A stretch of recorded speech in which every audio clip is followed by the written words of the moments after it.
Hey, welcome everyone to the From the Shadows podcast. I'm your host, Shane Grove, and with me is super producer and maybe the new super fan page recipient, Jason. Greetings, everybody. Do I need to explain that little jab there at the end about the fan page? Oh, what's this? You want to tell the fans about the fan page? Well, apparently there is a slow murmur arising on the After the Shadows forum page, a cry out for a Jason Lewis, the super producer fan page. Like somebody wants to start a Jason Lewis fan page on Facebook. How do you feel about that? Well, we'll accommodate him. We'll do that. I don't have any issues with that. But you can't start it yourself. You can't start your own fan page of yourself. No, right? I'll tell you what. We will let one of our loyal fans take that up. If they want, so there it is. If anybody wants to start the Jason Lewis super producer fan page on Facebook, you're more than welcome. We'll provide some photographs if you need some photographs.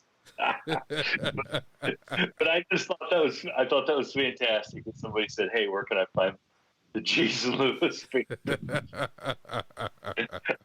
And so it begins. Okay. Hey, they'll get the ringtone for free. How's that? The ringtone. The greetings ringtone. All yes. Right. So, well, there's a couple other things I wanted to touch on.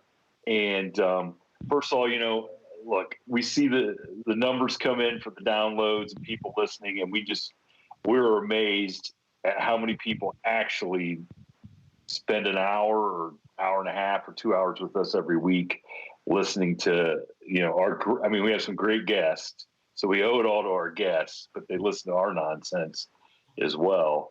But what I still can't believe is how many people in Slovenia listen to us. Okay, we're bigger than. I'm just going to say it. We're bigger than Sasquatch Chronicles in Slovenia. I don't know if the people in Slovenia just don't like Wes, or what. But I tell you what, I want to hear from some of the people in Slovenia. I gotta have proof that this is real, that people are really listening to us in Slovenia. So, Jason, where can the people from Slovenia, other than they can find us on Facebook on After the Shadows, yep. They can find us on Instagram on From the Shadows podcast on Instagram, or my personal Shane Grove author on Instagram. But they can go to the website, right? Yes. From the Shadows yep. And there's a contact us on the FromTheShadowsPodcast.com. There'll be a contact us link there, and they can email us that way. Yeah. So people from Slovenia, our fans, let me hear. I don't care if it's an email that says I'm from Slovenia and I listen to you, numbskulls. So there, I don't care. I just need some proof. We're in 24 different countries, Shane. Maybe we should feature a different country outside of the U.S. every week and try to get a shout out from that country. Okay. All right. So the first person from Slovenia that gets a hold of us, and that we can seize from Slovenia, I'll send them a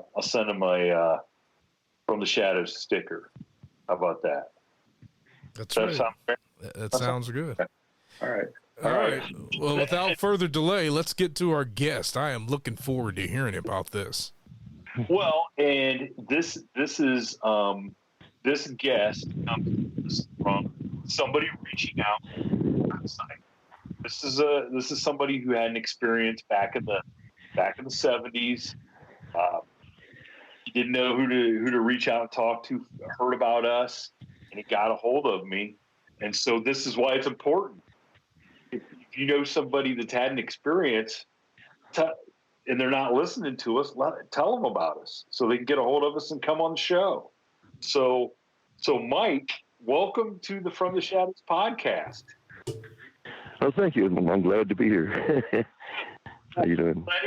Well, so Mike, do you want to kind of just give everybody a little background about yourself as much as you want, and okay. Tell them why you reached out, and then we can kind of talk about where you're where your experience was before we get into the experience, so everybody can get an idea of where your experience was. Right. Okay.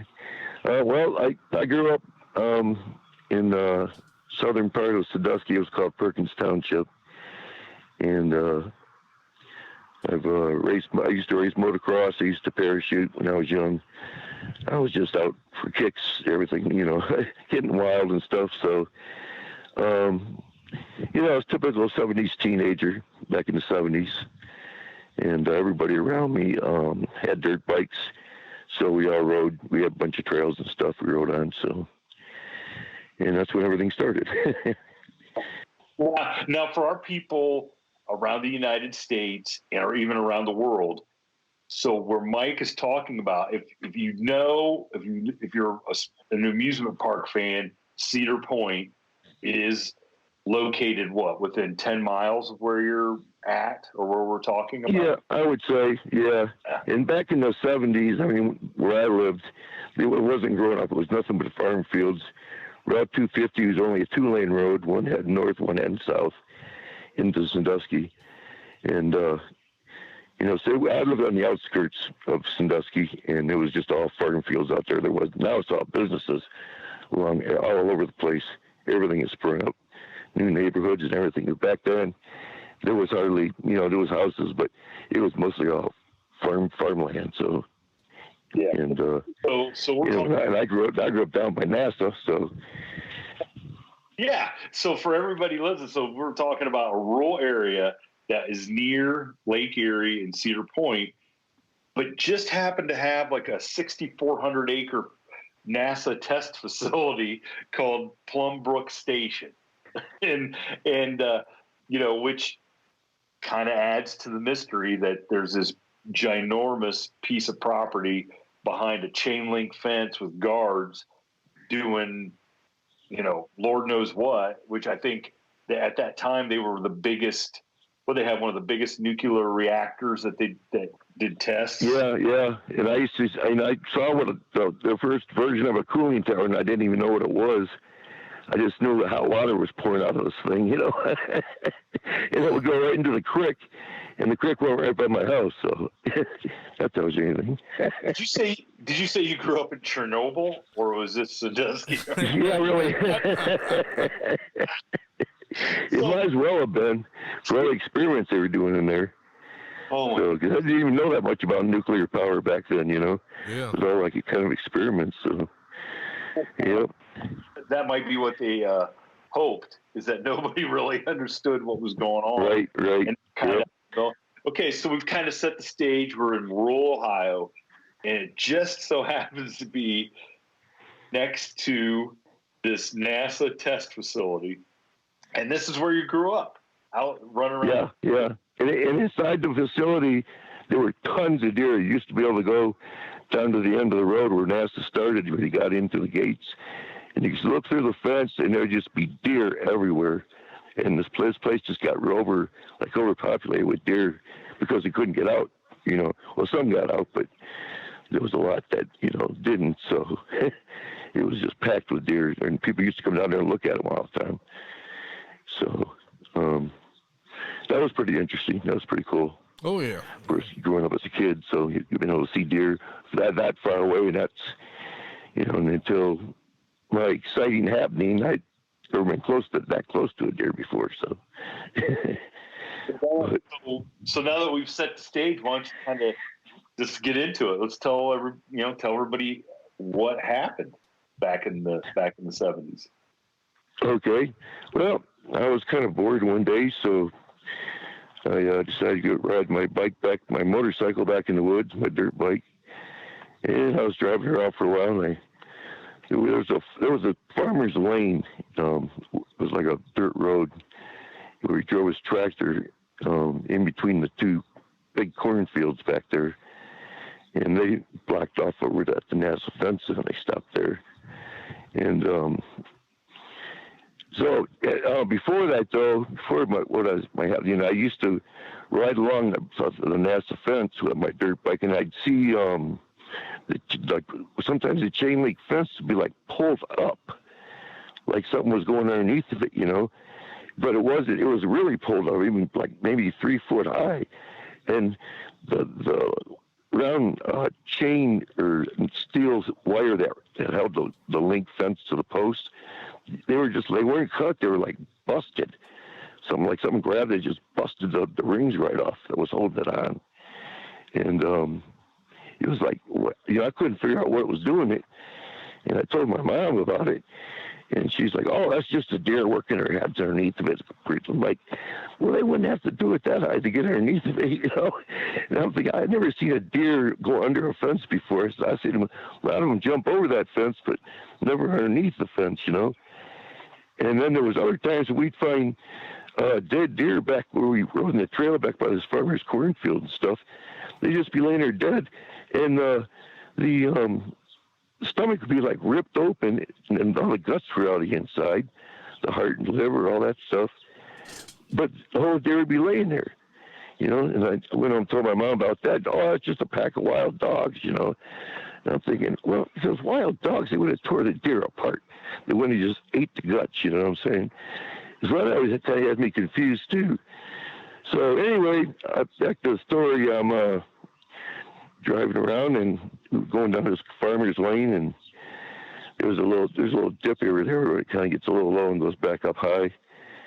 And I decided to stop there and have a cigarette. Yeah, it was just something for kicks when I was a kid, every now and then. So, but so I'm sitting there smoking a cigarette, and all of a sudden I hear this corn, just like it sounded like the farmer was coming through the corn like with a tractor, but there was no motor noise for a tractor. It was just rustling the corn.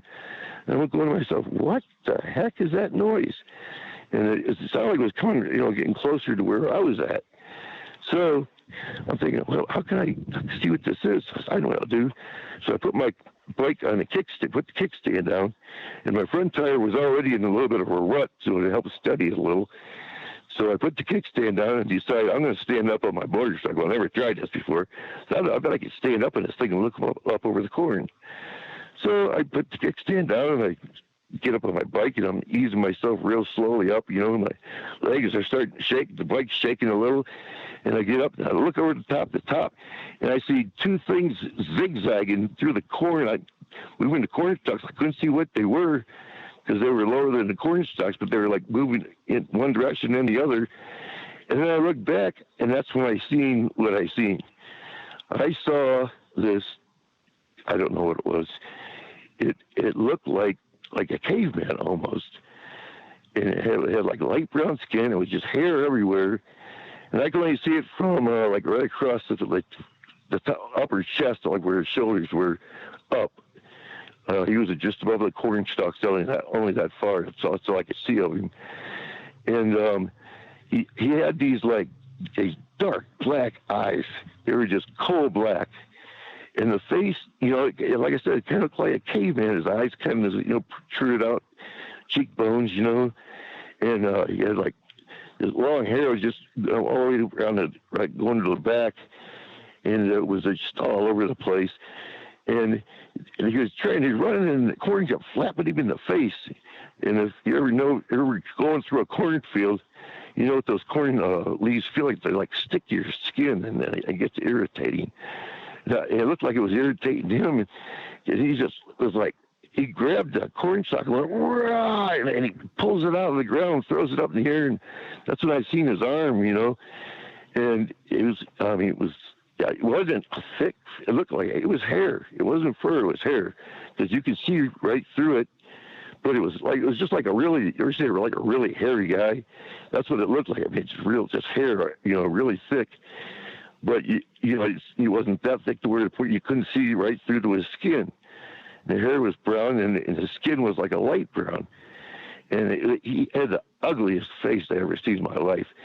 And then the nose was like, I don't know if you ever seen a boxer's nose. They got that little ridge that goes in and then comes back out because it's been hit too many times, That's kind of like he had a nose, something like that, And as soon as I saw that, I just freaked. and I forgot I was standing on my bike, and I shifted the wrong way, and I fell over. The bike fell over, and I'm like, oh man!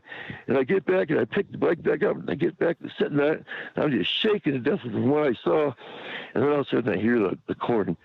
It's rustling, and it's getting closer to me, and it's getting louder, and it's getting closer.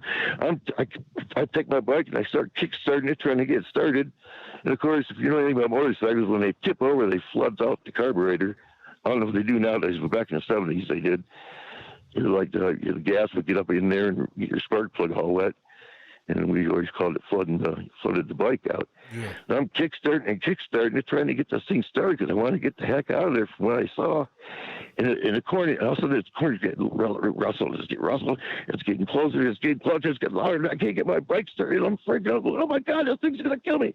And I kickstart. And all of a sudden, it's like right up on me to bust through the corn stalks, and there stood this big, gigantic buck. He just came to a dead halt. He didn't expect me to be there. He's running through the corn. He busts out through the corn stalk and sees me and just puts his two front legs straight up. The dirt kind of flew up, and he had this totally scared look on his face. And I can imagine what my face looked like. I about freaked out. Never saw a deer that close, and that almost ran over me. But it was kind of a relief that it wasn't the thing that I saw at the same time. And this deer looks at me, and he looks back to where he just came from, and he looks back at me, and I swear to God, I read this deer's mind. He looked at me and said, dude, you better get the heck out of here. And then he just walked real softly around my bike, just like he knew that I wasn't going to hurt him, And he just walked real gently around my bike, and once he got to the other side of my bike, boom, he took off. All of a sudden, I hear the corn rustling again. It's getting closer. Like, oh, shit, it's that thing this time. He's after that deer, So I pick up my bike, and I kick-start it one more time. Right when this thing finally started, I put that thing, punched down the first gear, and did a sliding 180 with my bike, almost full throttle, let the clutch out, and kicking dust out because it was really dry. It was really dusty field at that time of year. We had like a drought going on that summer. It was really, really dry, like a sandy dirt it was. And I kicked that bunch of dirt up, and I took off back to home. And the whole time I was riding, I didn't look behind me because I felt that thing was right behind me. I felt like it was, right behind me. It was going to get me. And I'm riding as fast as I can. Then I put my foot down. I start dragging it, thinking I could create a dust cloud, maybe get away from it.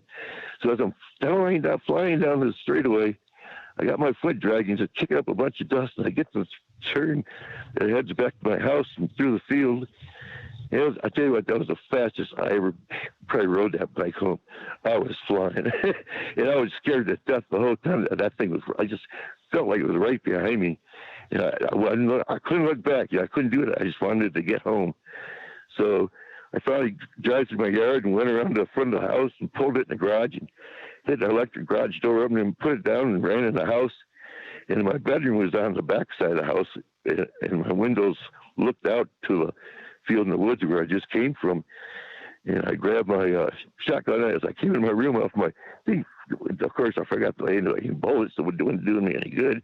I was standing there with an empty shotgun, looking out the window, looking around, looking through the curtains, and peeking, trying to see if he's following me, And I just kept doing that for a while, and finally I realized, okay, I must have lost him, I didn't see him, And then a little while later, my mom came home, and I tried to tell her what was happening. She goes, oh, you didn't see nothing. You don't go telling people that something's wrong with you. It's probably just a guy back there deer hunting or something. I said, Mom, it wasn't. It was a guy, but it was not a guy. A guy. He was too big. He was huge. He had these big shoulders and stuff and his muscular arms. And he was like, oh, you didn't see that. What, are you back there smoking dope again or something, Just, fine. I was like, fine. My mom's not going to believe me, so... Later on, I told one of my friends, my best friend, he said the same thing. Oh, yeah, sure, Mikey, yeah. Yeah, you see, well, you back there smoking, It was something more than a cigarette. And they just changed the subject and goes to something else. So I'm like, you know what? I had to give up. Nobody wants to listen to me. So I just kind of kept it to myself for quite a few years. And as I got older, And then I heard a story. I had a bonfire. We used to have when I lived in a different part where I live now. We were on a corner lot. We always had a bonfire every Friday night. And we always said, anybody's invited, just bring your own beer. And the one guy showed up that night, and my friend said, "Hey, you got to talk to this dude," because he said he lived over where you grew up, and he saw Bigfoot, or heard of Bigfoot or something like that.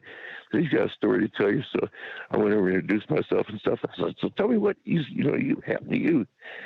And he was saying that he was in that one field I used to ride in all the time. I lived over in NASA along the fence. They put housing developments in back there.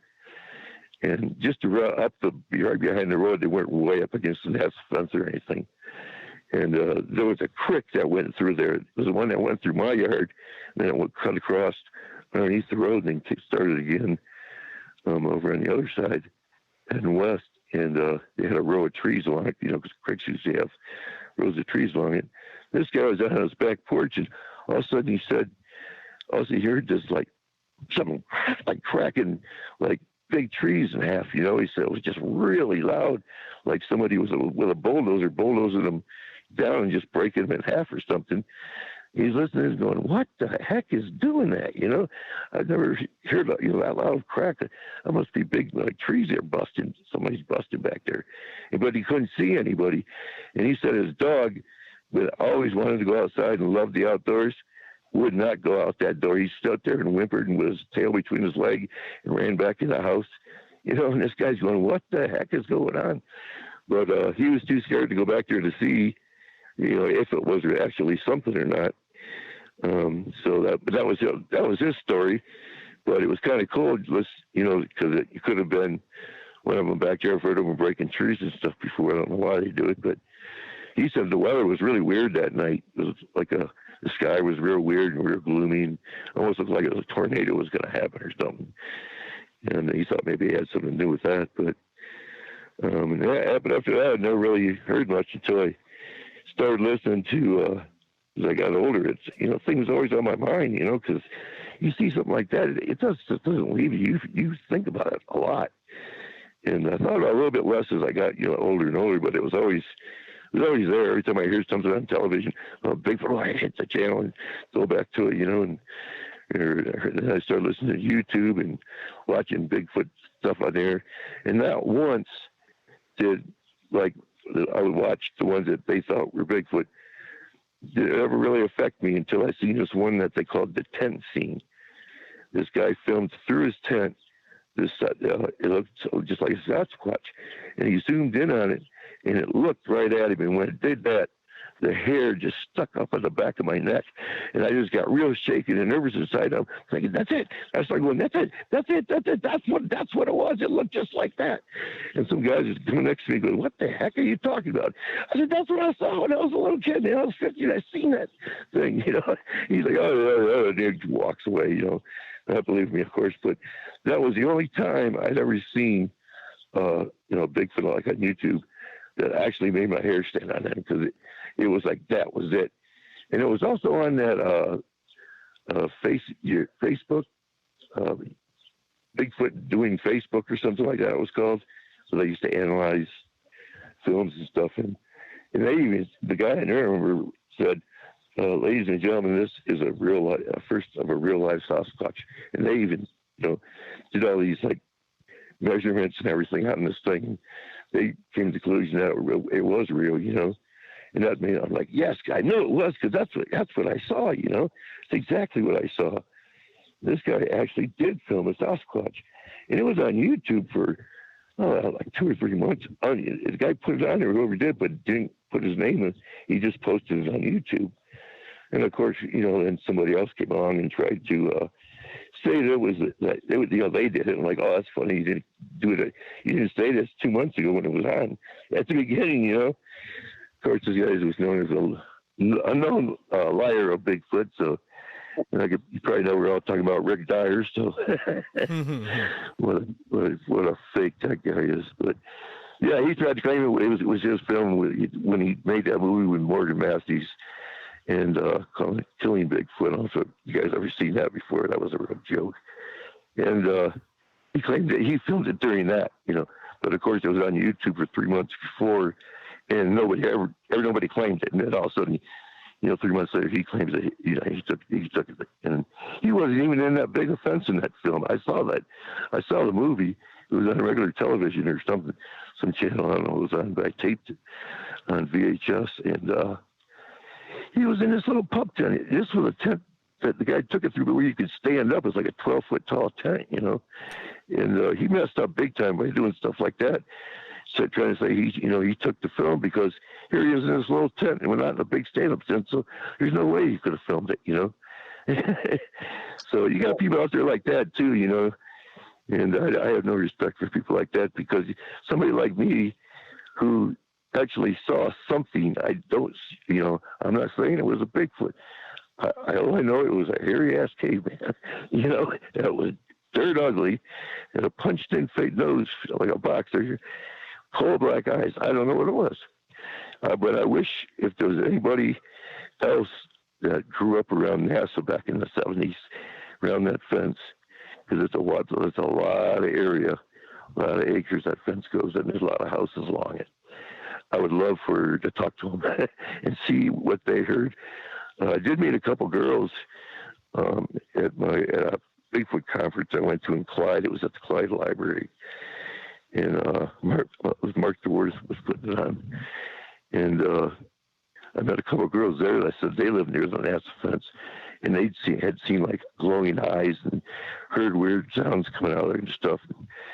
And I wish I would have got their name and address and gone over to like some night over where they lived, and maybe just a little squatching with them or something, go look along the fence or something. But I didn't. I don't know why. But so I hope to meet maybe some new people that would come out with their stories if they saw anything back then. It'd make me feel better. So. Well, Mike, I'm gonna ask you a couple things about your. Because listen, so I've heard you tell this story twice. At both times, right. I can tell in your voice, like it's almost like it happened, earlier today. Yeah, that's what I'm saying. It still affects you. Yeah. Anytime I think about it, that was another reason I really didn't want to do this podcast, because I hate telling it, because I start shaking inside every time I tell it. I don't know if you can hear my voice, but I can't. Right now I'm like getting the chills. I'm walking down here and it's 70-something degrees out and I'm freezing. Yeah, to our listening audience that doesn't know, he's outside right now. He's outside just in that I'm outside vicinity. next to the river where I live. So yeah, right. Well, so let me ask you, do you think that thing, whatever it is you saw, do you think it knew you saw it? Did you ever make eye contact with it or anything? Or do you think it was looking like straight ahead and over to its left when I was over toward the other side. Let's see, I would have been west, and he was over east of me, and he was looking at east, because the two things that were going through the corner, which were probably deer, because like that one finally came out, were zigzagging over in that direction. And that's when he must have turned, the one deer must have turned around and headed straight over because he knew that trail was there. And he thought he expected me to be sitting on the trail, and I didn't expect him to come bouncing through the corner. It's just weird that it came through at that exact spot. Dead center of my bike. I never forget that look in that deer's eye, though, because I can still picture it. And he's probably thinking the same thing, man. It's just easier. You're scared. I scared the crap out of him. That's when that deer thought about that old joke about, I don't have to be the fastest one in the woods. If we run into a bear, I just got to be faster than you. And that's exactly. And I was glad I had my bike. Real glad I was on my bike. So. The deer's like, I don't know what would have happened if I would have been walking and that happened. If you hear how fast these things run, and I don't know how far it chased me or what, but because I had that sense that it was behind me the whole time, but I refused to look backwards. Did not want to look backwards. I just wanted to keep looking forward. And, get the heck home and get the heck out of the woods, Like I said, that's probably the fastest I ever drove down those trails. I mean, I was flying. So, and anybody that's never been in a cornfield, even if it is the farmer's lane, it's not smooth sailing. If you're flying, right. if you're on a bike, you're holding on for dear life. Well, you can get cut to ribbons by some of those leaves. Yeah. Oh yeah. And that's what I think he was getting slapped in the face, and that's why he got mad and tore that stock up there, because you could see him rubbing against his face, Yeah. And they were just one after the other, just hitting him, and then he he kind of just grabbed him like he was getting, upset because these things were slapping him in the face. He's always trying to run and get these deer, The deer were zigzagging all over, and he didn't know which way to go, and I mean, the whole thing only lasted maybe 10 seconds before I fell off my bike. I didn't see it for that long, but I saw it for long enough to where it stung an image in my mind for the rest of my life. Oh yeah. 10 seconds is a lot longer than you think it is. It's long enough. It's long enough. Yeah. But it was long, but it's not like I just stood there and watched him do all this bunch of stuff. I saw it, and then I tipped over because I freaked out. I forgot I was standing on my bike. Totally forgot I was on my bike. Oh, I don't blame you. That had to be a traumatic experience, and then not being able to tell anybody. Oh my goodness, tell people. Oh, I know that was the worst part. Nobody believed me, Right. So and everybody I met, people, new friends, like, hey, you ever hear of Bigfoot? He had nothing. He's not real. All this stuff, blah, blah, blah. So I just wouldn't say anything after that, Yeah. That's most people I come up with. They didn't want to, that's just a fake legend now, So of course I'm not going to tell them anything about it. So no, they're going to discredit everything you would say. Have you ever tried to? So how tall do you think this thing was? If you were standing on your bike and you could, to get over the corn, and then it had to be. Yeah, about I would say between 8 and 9 foot at least. Wow. Probably. Yeah, because torn stalks are really tall. Yes, they are. Yeah. It was and they had this corn. They had like signs next to it, where it was like a hybrid corn or something they were growing. So it was. I think it was Slushman seed that was growing it. They always did experimental corn stuff, and these stalks were just massively high. Yeah. So they had to have been, at least maybe, 8, 9 foot high. So, as soon as I get on top of my bike, I barely kind of see over. I was only 15 years old when this happened. So, Right. It was, I would have never been able to get on my bike for the size of me now. But back then, I only weighed, maybe 100 pounds, maybe at that, so. If I tried that today, I'm sure there's no way I'd be able to stand on it. So, Well, I'm going to tell you, for my money, that little scene right there would be one of the best horror movie scenes of all time. Oh my gosh! Yeah. Oh, yeah. No doubt. Yeah. That's kind of like my life with a horror story, Yeah. Oh man. Oh yeah, that's fantastic. Yeah, especially when that thing was coming through the corn, I could hear it and getting louder. It's louder. My bike was starting. I was like, boom, pushing through. Oh my God, that would be like a good movie scene. Well, you got it right then. Your heart had about ready to explode through your chest. Oh yeah, I mean I just like froze when the first deer popped through. I couldn't even move. It just like stood there paralyzed, just scared the crap out of me. Yeah. And then, but at the same time, I was kind of relieved it was just a deer. You know what I'm saying? Mm-hmm. And I'd never been that close to a deer before, and plus I was scared. I was afraid he was going to go ahead and like run me over and hoof me to death with his hooves or something. I was scared to death. On the other end, 3 foot from a wild deer, And it was a big buck, man. I mean, this thing was huge. Yeah. And I couldn't believe it. I mean, it totally trusted me. It just gently walked around the outside of my bike and took off running again. We've heard, and I think we talked about this because you started listening to a lot of shows, trying to get. But there's a lot of stories where guys are out hunting, and all of a sudden here comes a deer, like seemingly running from something, and the deer acts totally like, hey, dude, can you protect me? Or the deer lays down by the hunter, or the deer lays down in front of the deer blind, or like whatever's chasing them is not nearly as bad as the guy with the gun. You know what I'm saying? Exactly. Yeah, I know what you're saying. So yeah, maybe he was kind of wanting me to help him at the same time, you know. And you know, I swear, I could read his mind.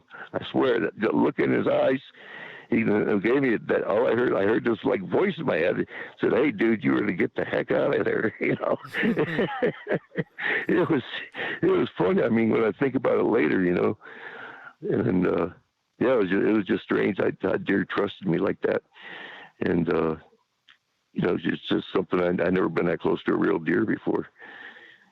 So now, did that stop you from riding your bike back in the cornfield and stuff? About maybe a month. My friends said, "Well, let's go ride. Well, let's go do something else." And also they kind of caught on and like, "Well, what's wrong? You don't want to ride your bike?" And I just don't want to go back there. You know, why not? Nothing. I don't know. Let's go ride somewhere else. You know. So, and then after about a month, I went. You know, as long as there was somebody else riding with me, I went back there. But then later on, once I felt all right, there were times I go back there by myself and everything, you know, wasn't scared or anything. And I'd stop maybe around the same area and I felt perfectly calm. And then other times I'd go back there and I'd stop.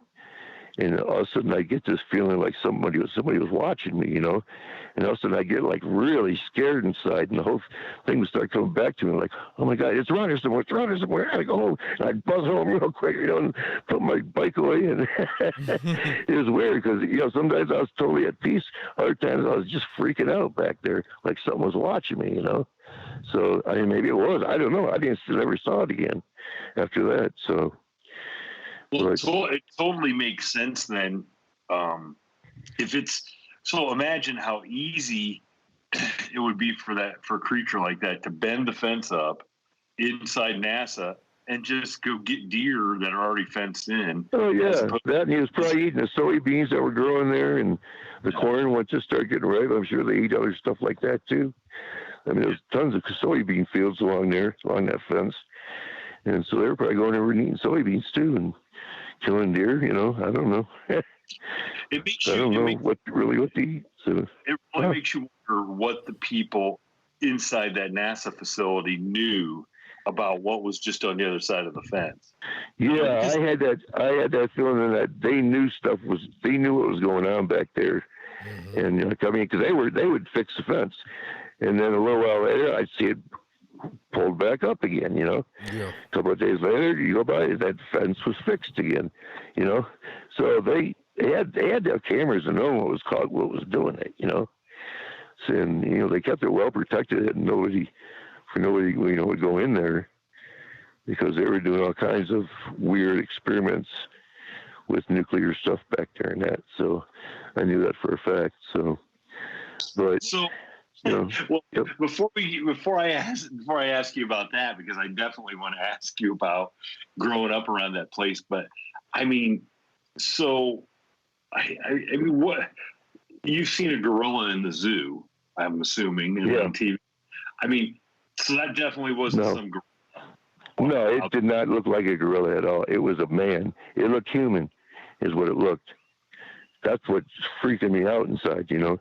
But it was huge. It was too big to be a man. Men don't get that big, you know what I'm saying? Right. And it was just all hairy. I mean, it was kind of like it was part animal, part man or something. I don't know.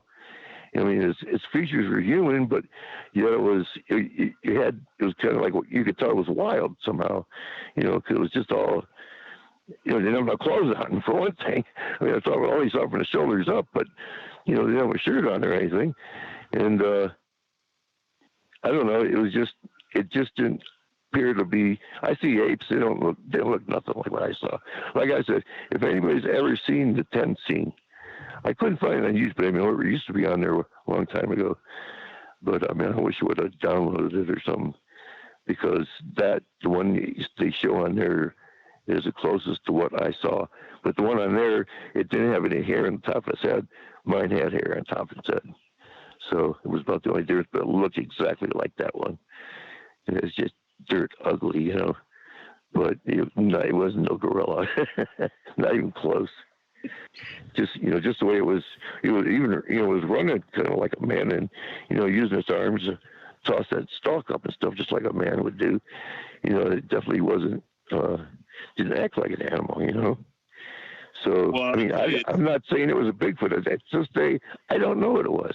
I don't know what I saw. I'm totally confused. I just wish somebody else around there might have seen it. It would make me feel better. If any of our listeners out there have had an experience like this, please contact us so we can try to get some more knowledge on this here. This is truly fascinating. Yeah, around the Sandusky area for sure. That's Sandusky, Plum Brook, Huron, around all of that area. That was all farm fields back in the Township day. is And there's still some farms and woods and stuff around there. And the woods and the field that I saw it is still there right off Booger Road. If you go down to 250 in the Sandusky and take a left down Bogert Road, keep looking to the left and you'll see a big farm field. And then you'll come to a woods and then there's a big gap. And in that gap is where this happens. And then there's another woods behind that. And that all that is still there. It's still there. The farmer's trail's gone. I noticed that there wasn't a trail going up the middle anymore because I think they got tired of the police told them not to do that because people were young kids were driving back up that lane and drinking beer and stuff like that, parking there because it went around the corner then. And it was a good place to sit and be parked and stuff if you wanted to and be private. But maybe that's why, I thought maybe that's why the farmer trail isn't there anymore. But the farm field's there, the woods is still there, everything's still there where I saw that. So, It's amazing. That's like to think what is just down the road from that now, like Great Wolf Lodge, the California, those big indoor water parks. Right. And back then along then it was just all fields. The farm fields and stuff, where the mall was, and all the hotels and everything, where Walmart and Kmart, all of that. Kalahari, that was just all farm field too, along there back then. So, what else is just down the road from this place? A Dunkin' Donuts, baby. Yep. A Dunkin'. Yeah. It sure is. Oh yeah, I know that one for sure. There's even got a satellite I couldn't stand on my bike anymore these days. Yeah. So Mike, because now I have heard,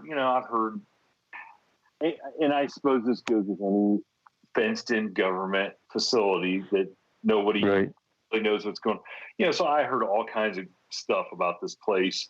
Them experimenting on animals and experimenting on different things. Wow. And I've even heard that some people speculated this is some of the Dogman sightings in Northeast and West Ohio originated from something that escaped from that facility. Okay. I wouldn't doubt it. I've seen some weird stuff around that facility other than what I saw, So what did you see that other than a 8.5 foot tall? Other than that, well, my mom's words up now, she saw a flying saucer. Hey, it was steady over NASA. It was just sitting there one morning. Then by the time she went and got my dad, he went back and it was gone until it was gone.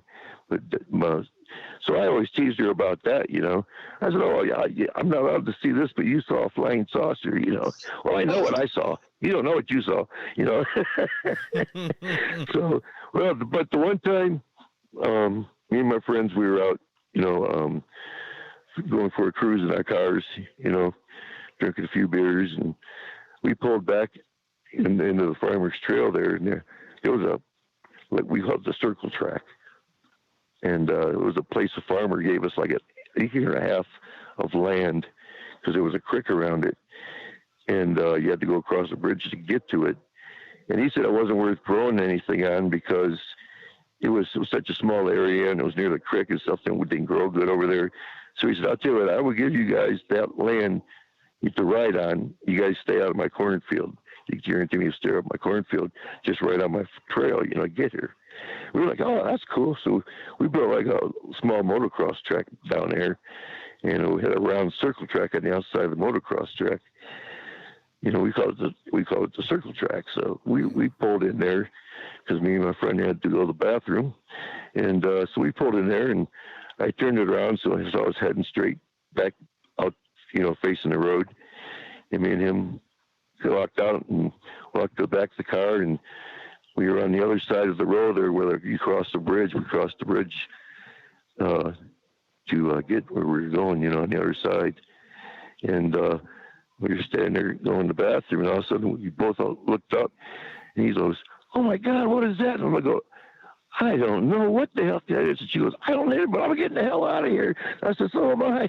We both turned around, man. We ran back to the car, and I jumped in and plummed him. I was like, he's like, hurry up, it's coming. You gotta get us out of here. And I finally got the key, and I started up, and I threw it down in gear and peeled out of there. Where the car is sliding all over. I'm trying to get back on the road, and I'm fishtailing all over. We get going, and we both start laughing. Everybody's like, "What'd you see? What would you guys run from?" We're like, "You wouldn't believe us if we told you." And then me and him got to talking about it later, and this is what we seen. We saw two guys.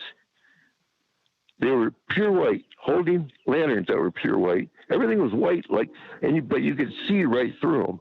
You know what I'm saying? Mm-hmm. It was like white, but they were both a white, transparent figure that you could see right through. And they were coming at us. They started running at us when they saw us. And that's why we got the heck out of there. I don't blame you. I asked my friend, that's what I saw. He goes, what did you see? He said, I saw exactly what you saw. I said, well, good, because I'm glad somebody else saw it, Right. And just anyway, we'll both admit about that story, what we saw. It was just two transparent, figures, like firemen with lanterns. Each had a lantern, and they just come running at us like we weren't supposed to be there or something, But like I said, you could see right through them. It was like a ghost or something. I don't know what the heck it was, but I tell you what, it scared the crap out of me. Do you think they were do you think they were ghosts, or you think they were maybe the guys driving that spaceship Mom saw, or what? I mean, I have no idea what it was. I to this day, it's just like I can still picture it, but I don't know what the heck it would be. Wow. It's just something we got to laugh at because we were able to get out of there and it didn't harm us or anything. So we kind of laugh about it nowadays. But it was just weird, And you'd see other weird things growing up down along the Hess. So there are different stuff like that, lights in the skies and things which they call orbs. And nowadays I used to see some of them back there, but I thought it was just a light, But then I get back to trying to look at it, and it was closer than I thought, and it was only like the size of a baseball. This light, And then all of a sudden it would just bounce and go away, fly off or something. It's like, what the hell is this thing? I just see all kinds of weird stuff, like just little things like that, But I never really thought much about what the light going to do to me. It didn't really bother me, So I thought maybe maybe some spaceship or something, mini spaceship or something. I don't know. I never heard of orbs back then, So as I got older and learned about more stuff, I'm like, wow, yeah, I bet that's what I saw, That's interesting, So, but it was just a weird place to live like that, seeing stuff like that and finding deer that were dead and just got ripped out. I mean, it's what does that, Who would just leave a full deer lay there like that, Yeah. They weren't chewed up. They weren't eaten. Usually the belly was just torn wide open. Yeah, usually you'd find the guts and somebody take the deer. Right. Yeah, exactly. Yeah, exactly. Yeah, they kind of field dress them. The guts were gone and the deer was here. So, and you'd find one maybe every 2 months or so like that, I found the leg had been, it was torn off of it and broke in half, and it was just hanging there dangling from the tendons, you know what I'm saying? Mm-hmm. But the leg bone itself was totally broken in half. It's like somebody just took a stick and cracked, you know. And his bone was a big leg bone. I was like, wow, what the heck would break a leg like that, you know? My friends, I probably just got ran over by a tractor, you know.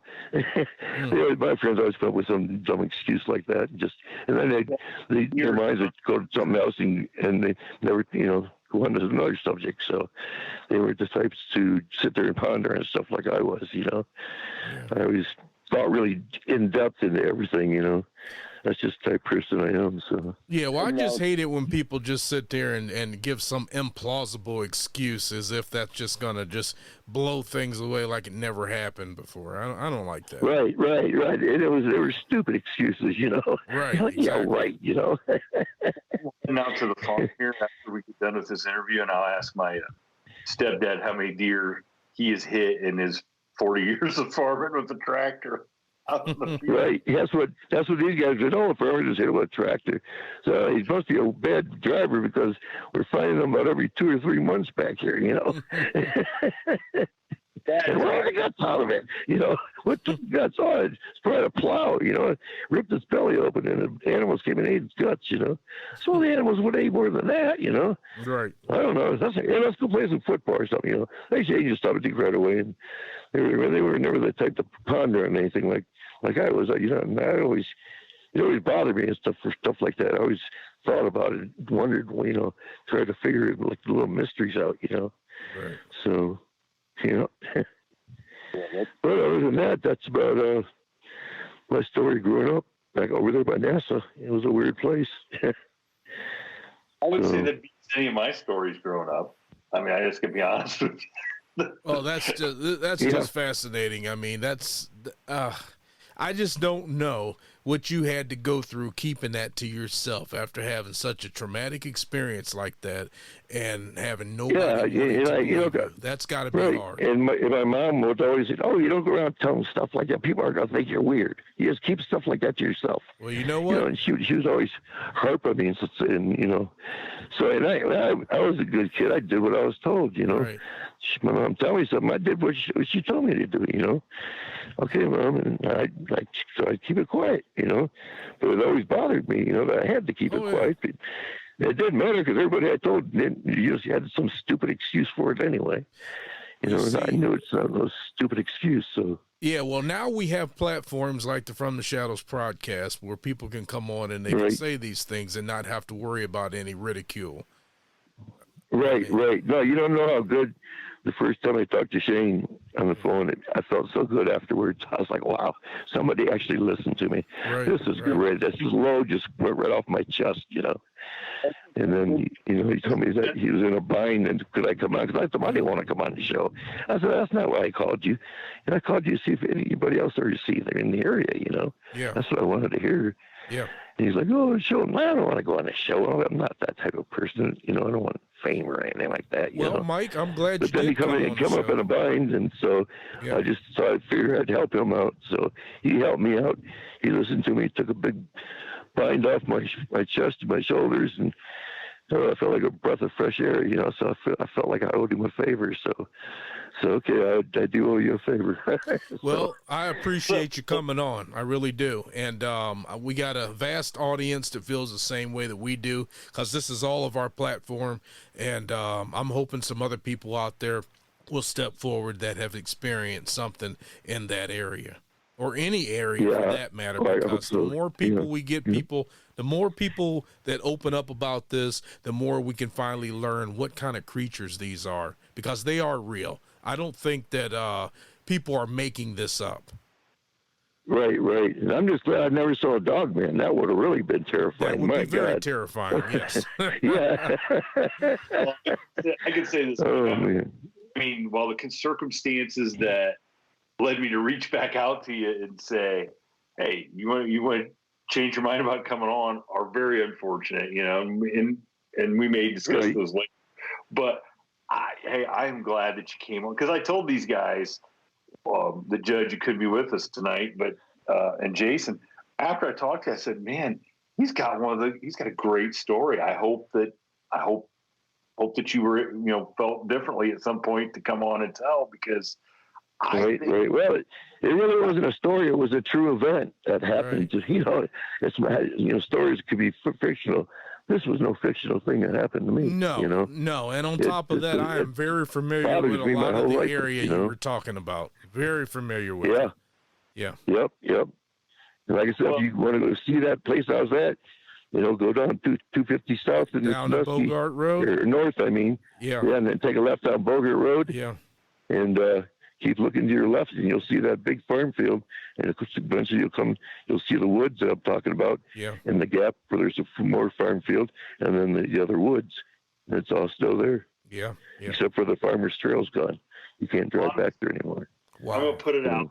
If anybody definitely that listens, because we have a ton of Ohio listeners, knows anybody that grew up in that area, ask them, say, hey, ask them if they saw anything. But especially if anybody knows anybody that worked at the NASA Plum Brook Station in the 70s and 80s, I mean, come on. You retired long enough. Get a hold of me. Yes, absolutely. I want to know what you guys knew.